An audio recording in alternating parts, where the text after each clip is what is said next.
Hey friends, so we are here today to paint this little dude, which is found a little bit creepy and a little bit dreamy by some. Anyway, I am working with my Sennelier palette today and my Prima Marketing watercolor palette in the shade, I think it's called Pastel Dreams. Anyway, it's like all pastel colors. It helps with the light pinks and all. I am using my Derwent watercolor brush pen and I am establishing like the basic color palette. And after it dried, I realized I needed a little bit more detail around the figure that I was painting and decided to get in with the pencil again. But I think it was the right choice because I decided that he also needs a little bit of a ground to stand on.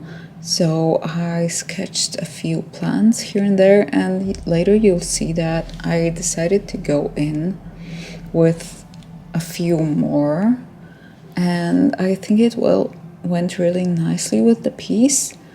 But anyway, you can see me using my 000 watercolor brush, a trusty old one.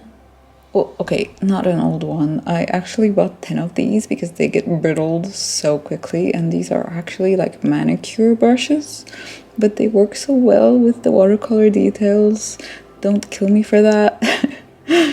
And yeah, you can see that I am working on the shades and the petals, all with the Prima Marketing watercolor palette. And I think that the richer the color gets, the more vibrant and the more the piece speaks to you. Here you can see that I made a mistake of not being patient enough to wait for the pinks to dry, and I got a little bit of a bleed from the black in the center of the flower. But hey, I think we are all guilty of that mistake of not being patient enough with our paintings from time to time. And you can see that I fixed it with going in with the black once everything was dry. And in the end, it looks really well. Of course, I added a few layers here and there that made like the grayish bleed diminish, so it's not really visible for someone who doesn't know that it was there. And yeah, here I am still using the Prima Marketing watercolor palette, but I'm adding in a little bit of black and a little bit of dark green to make the pink darker. And the same mixture is used over here in the pants and in the belt. And I'm sorry I'm out of frame from time to time, but I wanted you guys to have a close-up look of what I was making, and hey, these are sometimes the consequences of that.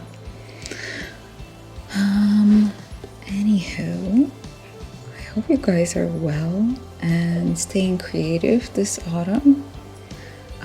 It gets so dark so early nowadays that at 5 p.m. I would be ready to go to bed already. And actually it's something around 5:30 once I'm recording the voiceover. And oh my gosh, if not like for the candles and the fairy lights that are around me, I would not have been motivated to do anything.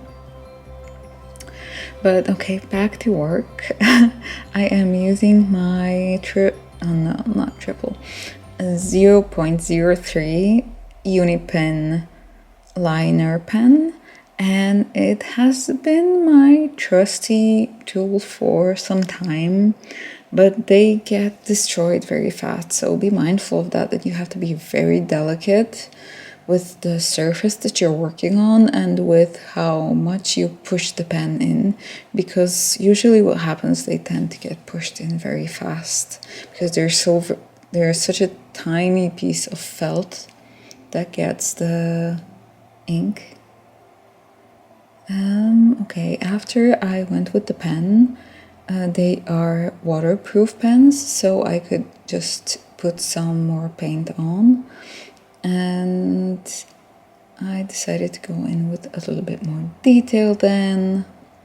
The jelly roll from Sakura does the job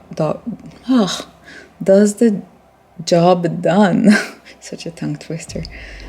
When it comes to the white spots, and you can see how the eyes popped out, the detail on the flower top, and the rest is just inking in.